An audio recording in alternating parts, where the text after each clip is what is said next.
Argentina ও মিশরের মধ্যকার বিশ্বকাপের শেষ ১৬ ম্যাচে ভিআর এবং রেফারিং সিদ্ধান্তকে ঘিরে চলমান বিতর্কের মধ্যে প্রথমবারের মতো আনুষ্ঠানিক প্রতিক্রিয়া দিয়েছেন ফিফা সভাপতি জিয়ান্নি ইনফান্তিনো। তিনি জানিয়েছেন, ম্যাচের বিতর্কিত মুহূর্তগুলো বিস্তারিতভাবে পর্যালোচনা করার পর এখন পর্যন্ত এমন কোনো তথ্য বা প্রমাণ পাওয়া যায়নি, যা থেকে বলা যায় ভিএআর দল ইচ্ছাকৃতভাবে কোনো একটি দলকে সুবিধা দিয়েছে।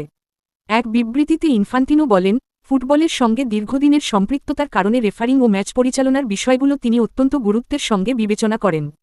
তাই বিশ্বজুড়ে আলোচনার জন্ম দেওয়া এই ম্যাচের ঘটনাগুলো তিনি একাধিকবার বিভিন্ন ক্যামেরা অ্যাঙ্গেল থেকে পর্যবেক্ষণ করেছেন। পাশাপাশি ভিএআর কক্ষের যোগাযোগ এবং সংশ্লিষ্ট রিপ্লেও বিশ্লেষণ করেছেন। ফিফা সভাপতি জানান, এই পর্যালোচনা তিনি কোনো নির্দিষ্ট দলকে সমর্থন করার জন্য করেননি, বরং তার লক্ষ্য ছিল বিতর্কের আগে বাস্তব তথ্য যাচাই করা।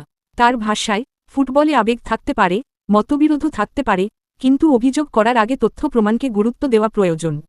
ইনফান্তিনোর মতে, ভিএআর দলের পক্ষ থেকে ইচ্ছাকৃতভাবে কোনো পক্ষকে সুবিধা দেওয়ার প্রমাণ পাওয়া যায়নি। তবে তিনি এটাও স্বীকার করেন যে, সমর্থকদের প্রশ্ন তোলার অধিকার রয়েছে।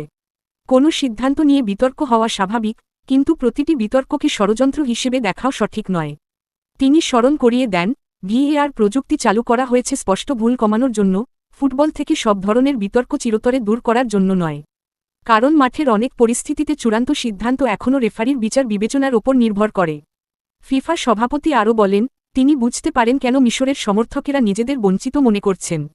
একই সঙ্গে এটাও স্বাভাবিক যে আর্জেন্টিনার সমর্থকেরা রেফারির সিদ্ধান্তকে সঠিক বলে বিশ্বাস করছেন।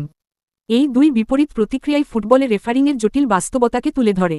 ইনফান্তিনো জানিয়েছেন, ফিফার রেফারিং বিভাগ প্রয়োজন মনে করলে ম্যাচটির বিতর্কিত ঘটনাগুলো অন্য গুরুত্বপূর্ণ ম্যাচের মতোই পুনরায় বিশ্লেষণ করবে। তিনি স্পষ্ট করে বলেন, কোনো রেফারি সমালোচনার ঊর্ধ্বে নন এবং কোনো সিদ্ধান্তই পর্যালোচনা বাইরে নয়। ধারাবাহিক মূল্যায়নের মাধ্যমেই রেফারিংয়ের মান আরও উন্নত করা সম্ভব। বিবৃতির শেষ অংশে তিনি ফুটবলের প্রতি আস্থা বজায় রাখার আহ্বান জানান।